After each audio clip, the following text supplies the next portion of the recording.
හොඳයි. අපි බලමු බර්නූලි ප්‍රමේයට අදාළව එහෙම නැත්නම් තරල ගතිකයට අදාළ විභාග මට්ටමේ ප්‍රශ්න කිහිපයක් සාකච්ඡා කරන්න. මෙන්න 2006 අහනවා බර්නූලි සමීකරණය දීලා මාන විශ්ලේෂණයෙන් භාගයයි රෝවී වර්ගයේ පදයට පමණක් පීඩනයේ මාන ඇති බව පෙන්වන්නයි කියලා. නේද? එතකොට අපි මාන විශ්ලේෂණ ක්‍රමය පිළිබඳ දැනුවත් භාගයයි රෝවී වර්ගයේ මාන වෙනම හෙව්වොත් භාගය කියන්නේ ඉලක්කමක් මාන නෑ, රෝ කියන්නේ ඝනත්වයේ ස්කන්ධයේ බෙදීම් පරිමාව, v කියන්නේ ප්‍රවේගයේ වර්ගය. ස්කන්ධයේ මානයෙන් පරිමාව L3 ප්‍රවේගයේ LT ඍණ 1 එයාගේ වර්ගය. එතකොට ඔක සුළු කරාට පස්සේ අපිට එනවා නේද? තව දුරටත් නේද? ml ඍණ 1 t ඍණ 2 කියලා. පීඩනයේ මාන වෙනම හොයලා බලමු. පීඩනය කියන්නේ බලය බෙදීම වර්ගඵලය, බලයේ මාන ml t ඍණ 2 බෙදීම L2. අන්න ඒනෙත් ml ඍණ 1 t ඍණ 2. අපි භාගයයි රෝවී වර්ගයේ මාන වෙනම හෙව්වා, පීඩනයේ මාන වෙනම හෙව්වා. ඒ දෙක සමාන නිසා අපිට ලියන්න පුළුවන් භාගයයි රෝවී වර්ගයේ මාන සමානයි පීඩනයේ මාන කියලා. ඉතාලම ලීසි නේද? ඔන්න එතකොට භාගයයි රෝවී වර්ගයට පීඩනයේ මාන තියෙන බව අපිට පෙන්වන්න පුළුවන් වුණා. ඊගා ප්‍රශ්නෙට යමු. පොළොවට සාපේක්ෂව වී නියත ප්‍රවේගයකින් වාතය හරහා තිරස්ව වම් අතට ගමන් කරන අහස් යානයක තටුවක හරස් කඩක් පෙන්වා ඇත. අහස් යානයට සාපේක්ෂව x ලක්ෂයේ වාතයේ වේගයේ විශාලත්වය හා දිශාව. පොළොවට සාපේක්ෂව වාතය නිශ්චලව පවතී යයි උපකල්පනය කරන්න. දැන් මේ අහස් යානය තමයි පොළොවට සාපේක්ෂව v වේගයෙන් යන්නේ. වාතය මොකද වෙන්නේ? පොළොවට සාපේක්ෂව නිශ්චලයි. එතකොට මේ වාතයේ මේ අනාකූල රේඛානේ මේ ඇඳලා තියෙන වාතයේ තුල තියෙන. එතකොට මේ x ලක්ෂය නිශ්චලයි. අපෙන් අහන්නේ අහස් යානයට සාපේක්ෂව x වල විශාලත්වය සහ දිශාව. එතකොට සාපේක්ෂ ප්‍රවේග මූලධර්මයේ දාත හැකි අපිට නේද? අපි පොළව E කියලා සංකේතකින් දැම්මොත් අහස් යානයට කැපිටල් A සංකේතය දුන්නොත් x ලක්ෂය නිශ්චලයි පොළොවට සාපේක්ෂව. ඒක දත්තයක් විදිහට දීලා තියෙනවා. ඒකට අපිට ලියද හැකි vx, e සමානයි 0. මතක ඇතිනේ සාපේක්ෂ ප්‍රවේග මූලධර්මයේ දාද්දී ওই ප්‍රවේගය ලියන විදිහ අයිතිකාරයා ළඟින්. එතකොට අහස් යානයේ වේගය va, e පොළොවට සාපේක්ෂව අහස් යානයේ වේගයේ අයිතිකාරයා තමයි ළඟින් ලියන්නේ. ඒක v වම් පැත්තට. අපෙන් අහන්නේ අහස් යාන x ලක්ෂයේ ප්‍රවේගය අහස් යානයට සාපේක්ෂව x, a අහන්නේ. එතකොට vx, a කියන එක කෙනා ලියත හැකි vx, e දන්න ve, a මැද්දට දානවා අර තුන්වෙනි පදය. e කියන අමතර එක්කෙන. x, e බිඳුවයි. අපි දන්නේ va, e නේ. ඒකින්ද ඍණ ලකුණක් ve, a වෙනුවට ඍණ ලකුණක් va, e කියලා ලියන්න පුළුවන්. අන්න ඍණ ලකුණක් a, e කියන්නේ වම් පැත්තට v, ඍණ ලකුණක් වම් පැත්ත කියන්නේ ධන ලකුණක් දකුණු පැත්තට. දෛශික මාරු කරන්න පුළුවන් කියලා අපි දන්නවනේ. දිශාව මාරු වෙනවා නම් ලකුණ මාරු වෙනවා මතක ඇති. සරල කතාව අපි සාමාන්‍යයෙන් දන්නව නේද? බස් එකක යද්දී අපිට පේන්නේ බස් එක ඇතුලේ ඉද්දී නේද? බස් එක යනවා. අපි බස් එක ඇතුලේ ඉද්දී අපිට පේන්නේ ගස් කොළන් නිශ්චලයි. හැබැයි ගස් කොළන් ඉන්නේ අපිට ලං වෙනවා වගේ. ඒ අදහස නේද? තාම සරලයි. හොඳයි. අපි යනවා ඊගාවට එතකොට මේ සාපේක්ෂ ප්‍රවේග මූලධර්මයේ තවදුරටත් නැවත දැනුවත් වෙන්න ඒ විතර සරල කොටස් නේද? මූලික ගණනය කිරීම අපි වෙනම සාකච්ඡා කරා. ඒ යටතේ බස් එකක් v වේගයෙන් යනවනම් අපිට පේන්නේ අපි බස් එක ඇතුලේ ඉද්දී අපිට හිතෙන්නේ අපි චලනය වෙනවා කියලා. අපිට චලනය වෙනවා වගේ පේන්නේ. අපි නිශ්චලයි ගස් කොළන් ටික ඊට විරුද්ධ දිශාවට ඒ වේගින්ම ගමන් කරනවා වගේ. හොඳයි. ඊගා ප්‍රශ්නට යමු. රූපය පෙන්වා ඇති පරිදි ප්‍රවාහනරයක තටුවක ඈතින් වර්ගඵලයේ A1 තටුවේ ඉහළ පෘෂ්ඨයේ මතින් යන විට අනුරූප හරස්කඩ වර්ගඵලයේ A2 A1 බෙදීම A2 1.2 නම් අහස්යානයට සාපේක්ෂව තටුවේ ඉහළ පෘෂ්ඨයේ මගින් වාතයේ වේගය. හොඳයි. එතකොට මේක දකිද්දි ඔයාලට මතක් වෙන්න ඕනේ පුතේ අපි සන්තතික ප්‍රවාහ සමීකරණය කියලා ඉගෙන ගත්ත මතක ඇති. දැන් මේ වතුර ගමන් කරනවා වගේම මේ නේද? ප්‍රවාහ තරල ප්‍රවාහයක් වාතයේ ගමන් කරන්නේ ඔන්න ඔය විදිහට. ඒකට වාතයේ එක කෙළවරක වාතයේ ඔය ගමන් කරන එක් කෙළවරක වර්ගඵලයේ A1 අනිත් කෙළවරේ A2 වර්ගඵලයේ අඩු වෙලා. එතකොට එයාගේ වාතයේ වේගය V2 කියලා ගත්තොත් අපි දන්නවා සන්තතික ප්‍රවාහ සමීකරණයේ ලියන්න VA නියතයි.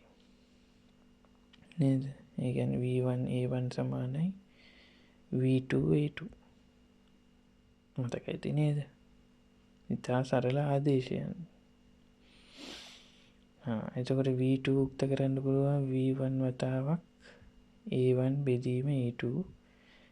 එතකොට V1 කියලා ගත්තේ V කියලා දීලා තියෙන්නේ A1 බෙදීම A2 1.2. එතකොට අපිට නම් V2 සමානයි 1.2 V කියලා. පැහැදිලි ඇති. ඔන්න V ඇසුරෙන් ප්‍රකාශනය ගත්තා. හාස්‍යයන්ගේ ස්කන්ධය දීලා තටු දෙකේ සපල වර්ගඵලයේ දීලා හාස්‍යයන්ගේ පොළවෙන් යන්තමින් එසවීමට නම් V අවමගේ ගණනය කරන්න. වාතයේ ඝනත්වයක් දීලා. දැන් අපි බලමු ඇත්තටම මේ අහස්යානේ කොහොමද ඉහළට එසවෙන්නේ කියලා. දැන් පුතේ අහස්යානේ උන්න V වේගයෙන් යද්දී අපිට තේරෙනවා නේද අහස්යානේ නිශ්චලයි කියලා ගත්තොත් වාතයේ V වේගයෙන් අහස්යානේ දිශාවට එනවා. හැබැයි අහස්යානේ තටුවේ උඩ පෘෂ්ඨයේ වේගය වඩා විශාල අගයක් වෙනවා. සාපේක්ෂව අහස්යානේ තටුවේ පහළ පෘෂ්ඨයේ වේගය ගත්තාන් පස්සේ ඒක ඊට වඩා අඩු වගයක් නේද? අපි ඒකට එකම අනාකූල රේඛාවේ ලක්ෂ දෙකක් A හා B කියලා ගත්තොත් බලන්න ඒක සලකලා Aට හා Bට අපි බර්නූලි ප්‍රමේය දැම්මොත් පීඩන භාගයක් ρ v වර්ගයේ ρ g h A ලක්ෂයට අදාළව නියතයක් පීඩන භාගයක් ρ v වර්ගයේ ධන ρ g h B ලක්ෂයට අදාළව නියතයක්. ඒ දෙක එකම නියතේ. ඒ හින්දා ඒ දෙක සමාන කරා. අහස්යානේ තටුවේ ඝනකම එච්චර ලොකුවට නෑ කියලා සලකලා අපිට මේ විභව ශක්ති දෙක එකමයි කියලා අරගෙන බෙදන්න පුළුවන්. ඒ දෙක කැන්සල් වෙලා යනවා. එතකොට P A ධන භාගයක් ρ V A වර්ගයේ සමානයි PB ධන භාගයක් ρ VB කියන එකිනට 1.2 V වර්ගය කියලා දාත හැකියි. එතකොට මේ වේග වෙනස නිසා මොකද වෙන්නේ පුතේ? පීඩන අන්තරයක් ගොඩනගෙනවා කියලා තේරෙනවා. සහ A ලක්ෂය සහ B C ලක්ෂය ගත්තාන් පස්සේ ඒවැ පීඩන එකම නිසා මම මේ PA කියන එක වෙනුවට PC කියලා දාන්න පුළුවන්. C ලක්ෂයේ පීඩනයට සමානයි. ඒකට සමීකරණය ওই විදිහට ආයි පාරක් ලියන්න පුළුවන්. ඒකෙන් අපිට PC ඍණ PB සඳහා ඒ කියන්නේ පීඩන අන්තරය සඳහා ප්‍රකාශනයක් උන් ওই විදිහට ගන්න පුළුවන්. භාගයේ ρ v වර්ගයේ නියතයි පොදුයි. ඒක පිටින් ගත්තොත් 1.2 වර්ගයේ ඍණ 1 කියලා. කියන්නේ පීඩන අන්තරයක් ගොඩනගෙනව නේද පුතේ අහස්යානේ දෙපැත්ත අහස්යානේ තටුවේ දෙපැත්තේ ඉහළ සහ පහළ. උන් ওই පීඩන අන්තරය මේ විදිහට ගණනය කරගන්න පුළුවන් වෙනවා. 1.2 වර්ගය කියන්නේ 1.44 එකකින් එකක් අඩුනොත් 0.44නේ. පුතේ ඔය පීඩන අන්තරය නිසා මොකද වෙන්නේ? අපි දන්නවා පීඩනයක් ක්‍රියා කරනවා නම් මොකක්ද ඇති වෙන්න ඕනේ? බලයක් ඇති විය යුතුයි. පීඩනය සමානයි බලය බෙදීම වර්ගඵලය. අන්න එතකොට බලයක් ඇති වෙනවා කියලා ගණනය කරන්න පුළුවන්. ඉහළට එතකොට බලයක් එනවා. මොකද පහළ පීඩනය වැඩිනේ. ඒකට සිරස් ඉහළට බලයක් ඇති වෙනවා. පීඩන අන්තරය වතාවක් වර්ගඵලය. පුතේ දැන් අහස්යානේ ඉහළට එස වෙනවා කියන එකේ අර්ථය මොකක්ද?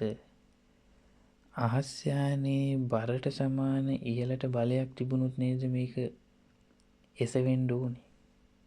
ඔන්න ඔය බර ඉහළට යෙදෙන බලයට සමාන කරලා අපිට ගුවන් යානේ ඉහළට එසවීමට නම් කියන කොන්දේසිය යටතේ ගණනය කිරීම කරන්න පුළුවන්. අන්න ගුවන් යානේ ඉහළට එසවීමට නම් බර ඉහළට යෙදෙන බලයට සමාන වෙන්න ඕනේ. mg සමාන කරා පීඩනාන්තරයේ වතාවක් වර්ගඵලයට. ඉඩමදි වෙන නිසා අපි එහා පැත්තට ගියොත් මේ ඉතුරු සුළු කිරීමට පීඩනාන්තරය mg සමානයි ඩෙල්ටා p වෙනුවට අපිට ලියන්න පුළුවන් භාගයක් රෝ v වර්ගයේ වතාවක් 0.44 a වර්ගඵලය.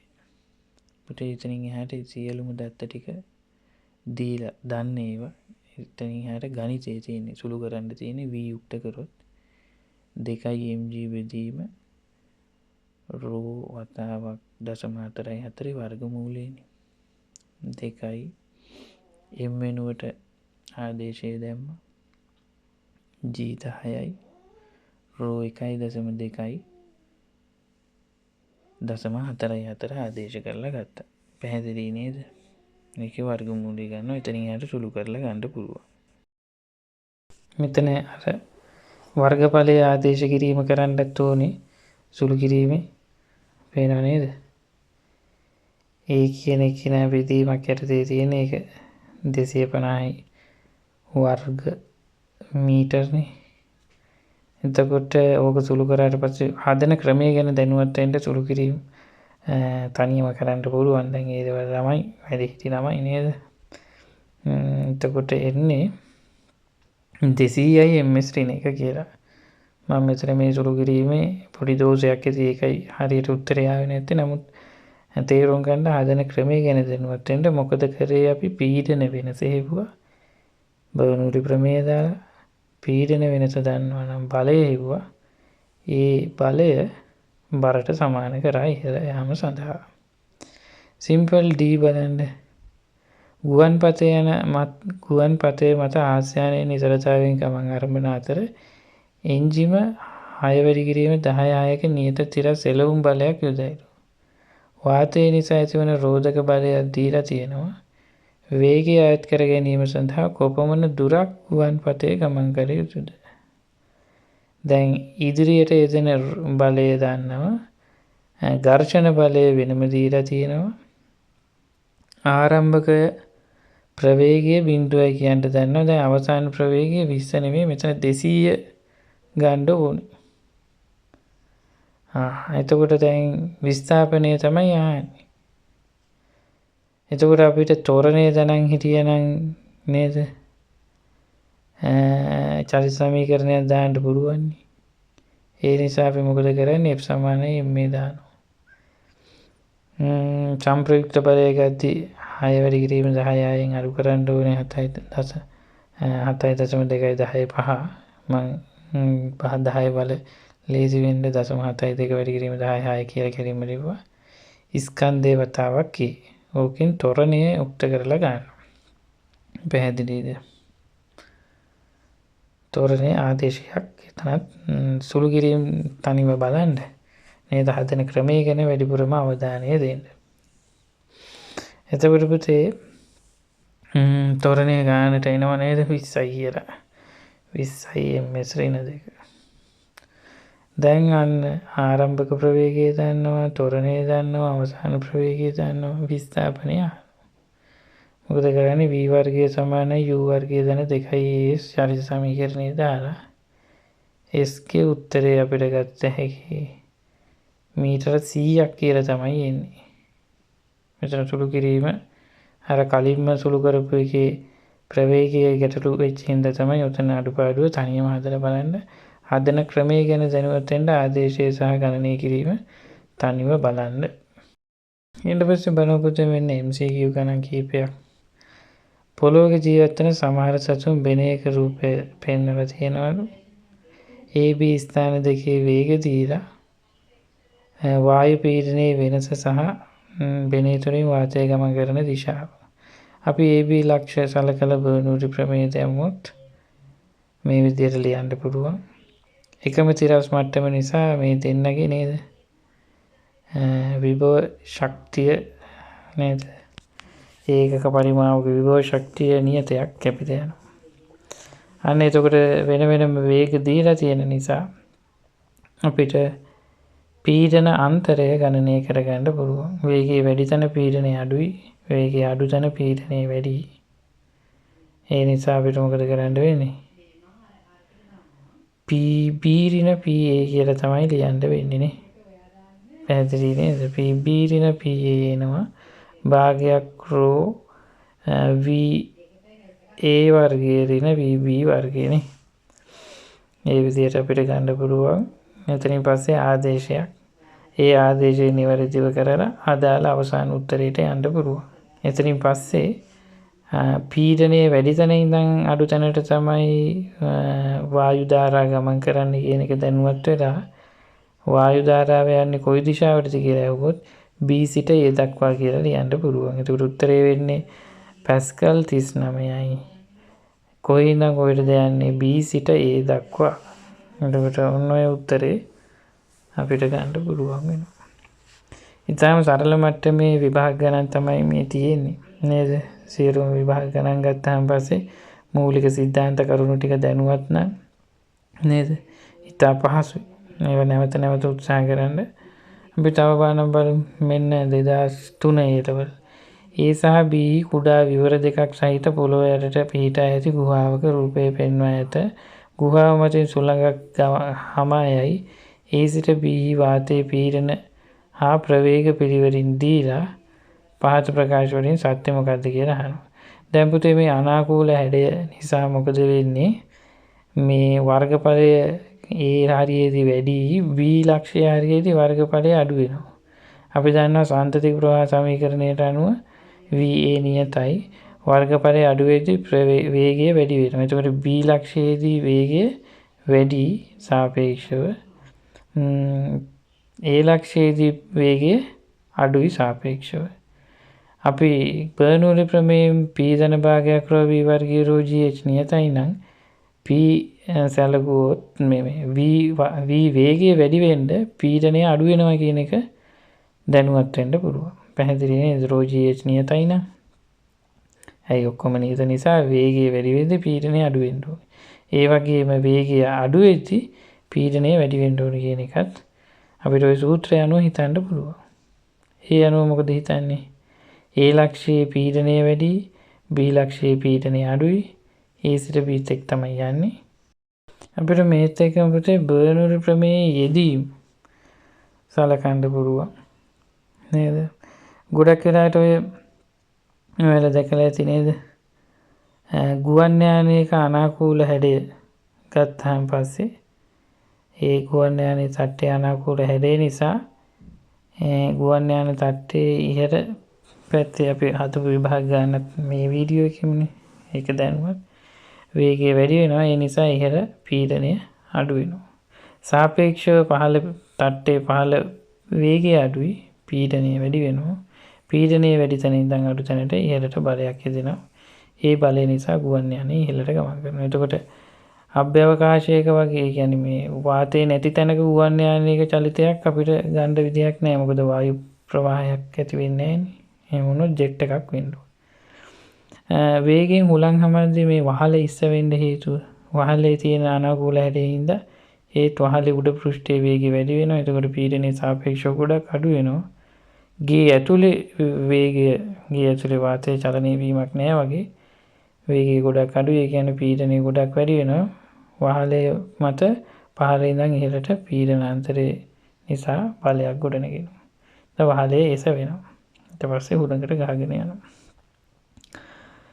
තව අපි ගත්තොත් එimhe දැන් ඔය සාමාන්‍ය ගෙදරක කුස්සියේ දුම් පිටවන තැන අපි චිමිනිය කියලා තියෙනවා. ඒක සාමාන්‍යයෙන් ඉහළට හදලා තියෙනවා. ඒ නිසා අපි කුස්සියේ උයද්දී කුස්සිය ඇතුලේ දුම පිරෙන්නේ නැහැ. ඒකටදී සාමාන්‍ය කාමරයක අපි බත් හැලියක් ලිපේ තිබ්බොත් මේ කාමරේ සම්පූර්ණයෙන්ම දුම් පිරෙනවා. නේද? හැබැයි කුස්සියේ එහෙම කරද්දී කුස්සියේ මුකුත් වෙන්නේ නැහැ. ඇයි ඒකට හේතුව? දැන් සාමාන්‍යයෙන් ඉහළ අවකාශයේ වාතයේ වේගය ගොඩක් වැඩි. ගේ ඇතුලේ වාතය චලනය වෙන්නේ නැහැ වේගය අඩුයි වගේ. වේගය වැඩි නම් පීඩනය ඉහළ පීඩනය අඩු වෙනවා. ගේ ඇතුලේ පීඩනය වැඩි. පීඩනය වැඩි තැන ඉඳන් අඩු තැනට වායු සංසරණය වෙනවා. ඒතකොට දුම හැම වෙලේම එළියට තමයි යන්නේ. සාමාන්‍යයෙන් ඔය බස් එකක කොණ්ඩේ ටික කෙනෙක් පීදුරුව පොඩ්ඩක් කරලා තියෙන වෙලාවක මේ කොණ්ඩේ එළියට යන්න වගේ බලනවා. ඇයි බස් එක ඇතුලේ පොඩ්ඩක් පීදුරුව වහලා තියෙනවනම් ඇතුලේ වාතයේ වේගය අඩුයි පීඩනය වැඩි. බස් එක පිට වාතයේ වේගයෙන් යනවා. ඒ කියන්නේ පීඩනය අඩුයි. පීඩනය වැඩි තැන ඉඳන් අඩු තැනට ද්‍රව්‍ය ගමන් කරන්න පෙළඹෙනවා. ඒකින්ද තමයි ගුවන් යානයක එහෙම පුතා පොඩි හරි සිදුරක් තිබුණොත් විශාල අනතුරක් සිද්ධ වෙනවා. ඒකට හේතුව ඔන්න ඔය කියන කතාවයි. ගුවන් යානය ඇතුලේ වාතය චලනය වෙන්නේ නැහැ. පිටත වාතය ඊටාම වේගයෙන් චලනය වෙනවා. ඊගාවට ඔය කොණ්ඩ කැවුමක් වෙනකොට එහෙම තාච්චියට තෙල් දාලා කැවුම දාලා කැවුම් මිශ්‍රණය දාලා ඔය කැවුම් මිශ්‍රණයේ උඩ හරියේ තෙල් ටික චලනය කරනවා. කලතනවා. එතකොට මොකද වෙන්නේ? කැළතෙනවා කියන්නේ පීඩනය අඩු වෙනවා. එතකොට කැවුම ඇතුලේ මිශ්‍රණයේ පීඩනය වැඩියි. ඒක මිශ්‍රණයේ ඇතුලේ කැළඹීමක් වෙන්නේ නැහැ. පීඩනය වැඩි තැන ඉඳන් අඩු තැනට යම්කිසි ද්‍රව්‍යක ඔය තෙල් මේ කැවුමේ මිශ්‍රණයේ ද්‍රව්‍ය ගමන් කරන්න පෙළඹෙනවා. එතකොට කොණ්ඩ කැවුමේ කොණ්ඩේ එනවා. තව ඔය වගේම ඉදීමක් තමයි ඔය ක්‍රිකට් පන්දුවක දෝලනය ඇතිවීම. දෝලනය කියන එක දන්නවද? එක පැත්තකට හැරෙනවා. දැන් අපි දන්නවා ප්‍රක්ෂිප්තයක් ගත්තාන් පස්සේ රේඛීය පතේකනේ යන්නේ. ප්‍රක්ෂිප්තය ගත්තාන් පස්සේ කොම්පිට්ටුව වගේ යනවා. හැබැයි උඩ ඉඳන් බැලුවොත් අදාළ ලක්ෂ දෙක හරහා රේඛීය චලිතයක් තියෙනවා. ආරම්භක හා අවසාන. නමුත් දෝලනය කියලා කියන්නේ මේක ප්‍රක්ෂිප්තයක යනවා වගේම ගිහිල්ලා නිකන් ප්ලාස්ටික් බෝලයක් වාතයේ පාවෙනවා වගේ වෘත්තාකාර ප්‍රදේශයක් වෘත්තාකාර ගමන්පතයක් ඇති කරව ගන්නවා. ඒකට හේතුව වෙන්නේ මේ බර්නූලි ඇසුරෙන් පැහැදිලි කරන්න පුළුවන් දෙයක්. දැන් අපි ක්‍රිකට් බෝලයක අපි හැම වෙලේම මැද්දේ අර ස්විම් එක කියලා කියන මැද්දේ මහල තියෙන කෑල්ලෙන් බෝලේ පළු දෙකකට වෙන් වෙනවනේ. දකුණු පැත්ත වම් පැත්ත. එක පැත්තක් හැම වෙලේම පිරිමදිනවා. එතකොට එක පැත්තක් හැම වෙලේම පිරිමදිනවා කියන්නේ ඒ පැත්ත සුමට වෙනවා. සාපේක්ෂව අනිත් පැත්ත රළු වෙනවා. එතකොට මේ බෝලේ වාතය තුල ගමන් කරද්දී රහස්‍යයන්ේ තටුව වගේ බෝලේ මොහොතකට අපි බෝලයට සාපේක්ෂව වාතයේ ප්‍රවේගය ගත්තාන් පස්සේ අර සුමට පැත්ත හරහා ඊටා සුමටම අනාකූල රේඛා ගමන් කරනවා. හැබැයි රළු පැත්ත හරහා එහෙම සුමටව ගමන් කිරීමක් වෙන්නේ. එතන මේ අදාළ වායු වාත ධාරා ඒක ඔස්සේ සුමටව ගලා යamak වෙන්නේ. එතකොට සිනිඳු පැත්තේ සුමට පැත්තේ වාතයේ වේගය වැඩි. ඒ හරිය පීඩනය අඩු වෙනවා. රළු පැත්තේ වාතයේ වේගය ඉතා අඩුයි. පීඩනය ගොඩක් වැඩි වෙනවා. ඒ නිසා මොකද වෙන්නේ? රළු පැත්තේ ඉඳන් සුමට පැත්ත දක්වා අමතර බලයක් එදෙනවා පීඩන වෙනස නිසා. ඒ අමතර බලය නිසා මේ රේඛීය පතයක යා යුතු වස්තුව වෘත්තාකාර වගේ බලය නිසා හැරීමකට ලක් වෙනවා. අන්න ඒක තමයි දෝලනයකට ලක්වීම කියලා අපි හඳුන්වා ගන්න. පැහැදිලි නේද? දැන් අපි බලමු මෙන්න රචනා ගානක් ආකිමිඩිස් මූලධර්මයේ ඇසුරෙන් ගානක්. අපි අහන පළවෙනිටම ආකිමිඩිස් මූලධර්මය සඳහන් කරන්නේ. එතකොට ආකිමිඩිස් කිව්වේ මොකද්ද? නිශ්චල සමජාතීය තරලයක් තුළ සම්පූර්ණයෙන් හෝ අර්ධ වශයෙන් ගිලී ඇති වස්තුවක් මත ක්‍රියා කරන උඩුකුරු තෙරපුම විස්ථාපිත තරල පරිමාවයේ බරට සමාන වෙනවා කියලා. එතකොට සූත්‍රයක් විදිහට ලියුවොත් කොහොමද? U සමානයි V rho G. V rho පරිමාව වැඩි කිරීම ඝනත්වය කියන්නේ ස්කන්ධය. එතකොට V rho කියන එක m කියලා ගත්තොත් mg නේ බරක් විදිහට තමයි එන්නේ. දැන්වත් වෙන්න. හොඳයි.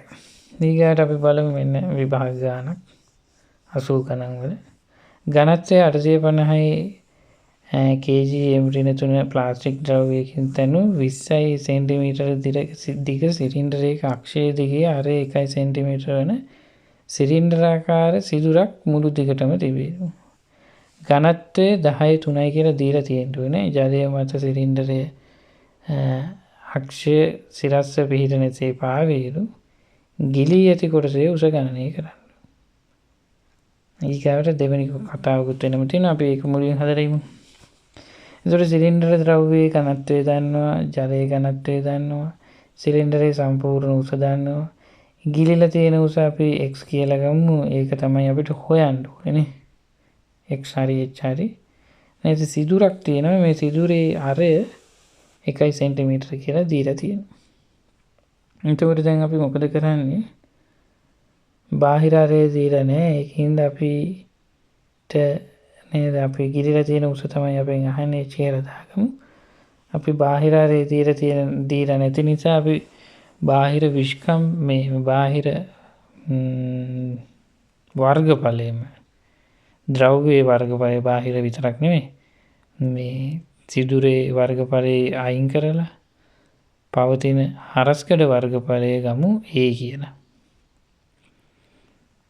එතකොට දැන් මේක පාවෙනවා නම් අපි දන්න සරලම කතාව මොකද්ද? ආකිමිඩිස් කිව්වේ මොකද්ද? පාවෙනවා නම් උඩුකුරු තෙරපුම ආකිමිඩිස් කිව්වා උඩුකුරු තෙරපුම විස්ථාපිත සරල පරිමාණය බරට සමානයි. හැබැයි පාවීමේ අවශ්‍යතාවය කියලා අපි ලියලා ඇති. පාවෙනවා කියන්නේ වස්තුව මත බල දෙකයි ක්‍රියාත්මක වෙන්නේ බර සහ උඩුකුරු තෙරපුම මේ දෙක සමාන වෙන්න ඕනේ. අන්න පාවෙන නිසා බර සමානයි උඩුකුරු තෙරපුම mg සමානයි v/g gg කැපුණා. m ස්කන්ධය අපි ලියමු සිලින්ඩරයේ ඝනත්වය වැඩි කිරීම සිලින්ඩරයේ මුළු පරිමාව. උඩුකුරු තෙරපුම විස්ථාපිත සරල පරිමාවතාවක් තරලයේ ඝනත්වය. ඝනත්වය දැන් d1 කියලා දාලා තියෙනවා. හරස්කඩ වර්ගඵලයේ a වතාවක් මුළු උස 20යි කියලා දාමු. ඔන්න එතකොට මුළු පරිමාව එනවා. පැහැදිලිද? විස්ථාපිත තර පරිමාව අපි ලියමු. හරස්කඩ වර්ගඵලයේ a වතාවක් ගිලිලා තියෙන උස සිම්පල් h. a වතාවක් h. වැඩි කිරීම ජලයේ ඝනත්වය. හොඳයි. එතනින් එහාට ඉතින් පුතේ නේද? සරල ආදේශය නේද 850 කියලා දැම්ම. ඒ දෙපැත්ත කැපුණා. h දාන්නේ නැහැ. h හොයන්න පුළුවන් ඊටාම පහසුවෙන්. ඔන්න ඔය විදිහට එනවා. සුළු කිරීම ගැන වැඩි ලොකුවට මෙතනදී හිතන්න විදියක් නැහැ. ඔයාලා තනියම කරගන්න බලන්න. හදන ක්‍රමයේ ගැන වැඩිපුර අවධානය දෙන්න. ෆිසික්ස් කියන්නේ ඒකනේ. ඉලක්කම් සුළු කිරීම ඉතින් ගණිතයේදී කරගන්න පුළුවන් ඉතින් ඒකට සරල හොඳ ලස්සන උත්තරයක් එන්නේ නේද? පූර්ණ සංඛ්‍යාත්මක උත්තරය 17 සෙන්ටිමීටර කියලා එනවා. ඊගාවට අහනවා බලන්න අක්ෂයේ සිරස්ස පිහිටන සේම සිලින්ඩරයේ ජලය කිරී එක කිව්වා ඝනත්වය 800 කිලෝග්‍රෑම් වන සියුම් තෙලක් සියුම් ලෙස සිදුරට වත් කරහොත් මුදුන තෙක් සිදුර පිරවීමට අවශ්‍ය තෙල් පරිමාව අහනවා. දැන් මේකට තෙල් දැම්මොත් මොකද වෙන්නේ පුතේ? දැන් කලින් ඔය සම්පූර්ණ බාහිර ජල මට්ටමටම අභ්‍යන්තරයේ ජල මට්ටම පිරීලා තිබ්බේ. මේකට තෙල් පුරවන්න මොකද වෙන්නේ? නේද? අපි අර තෙල් වල බර නිසා ජල මට්ටම යම් මට්ටමකට පහළට වැටෙනවා. තේරුණාද? එතකොට අපිට නිකන් ගත්ත ගමන් අපිට හිතන්න තෙල් වල පරිමාවනේ අපෙන් ආන්නේ. ගත්ත ගමන් අපිට හදන්න හිතෙන්නේ කොහොමද? අපිට අර කලින් වගේම නේද තෙල් පරිමාව විතරක් සැලකුවොත් තෙල වෙනම ගත්තොත් නේද කලින් වහම සම්පූර්ණයෙන් බාහිර සහ අභ්‍යන්තර දෙපැත්තම එකම මට්ටමකට ජලය තිබුණේ. දැන් තෙල් දැම්මට පස්සේ තෙල් යම්කිසි ප්‍රමාණයක් ගිලිලා තමයි පාවෙන්නේ. එතකොට තෙල් සඳහා අපිට කෙලින්ම බර සමානයි උඩුකුරු තෙරපුම කියලා අපිට දාන්න හිතෙනවා. නේද?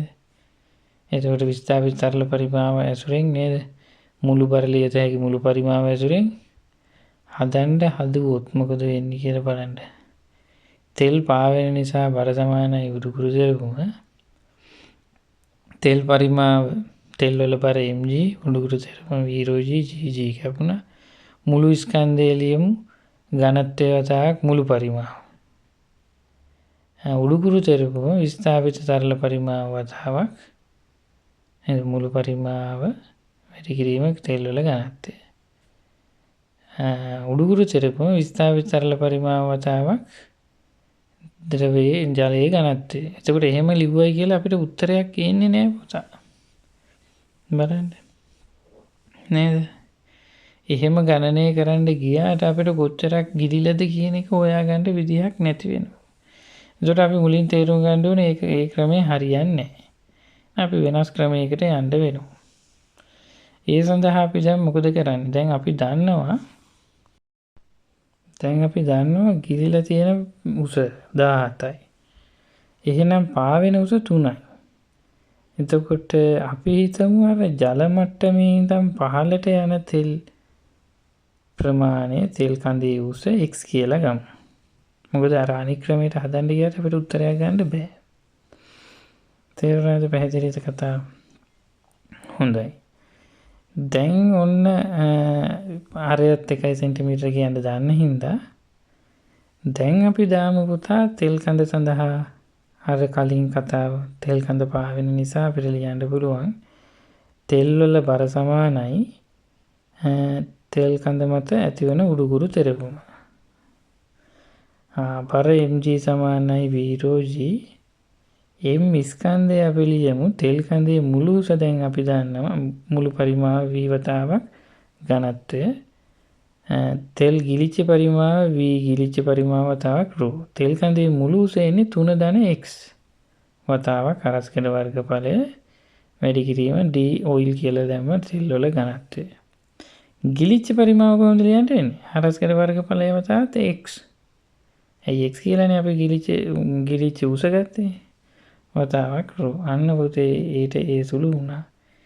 එතනින් පස්සේ අර අමතර x කියන උස උතනින් ගණනය කරගන්න පුළුවන් වෙනවා. තේරුණාද? ඒ සරල සමීකරණය නේද? රෝ දන්නවා d නෝට් දන්නවා නේද? ආදේශ කරා x විතරයි දන්නේ නැත්නම් හොයාගත්තා. පැහැදිලිද? එතනින් එනවා නේද? බිංදු 2කට බිංදු 2ක් කැපුණා 2x සමානයි 24 x සමානයි 12 සෙන්ටිමීටර කියලා එනවා. ඒ කියන්නේ තෙල් මුළු පරිමාව අපිට ලියත හැකි. තෙල් වල එතකොට මුළු උස කීයද? x ධන 3නේ.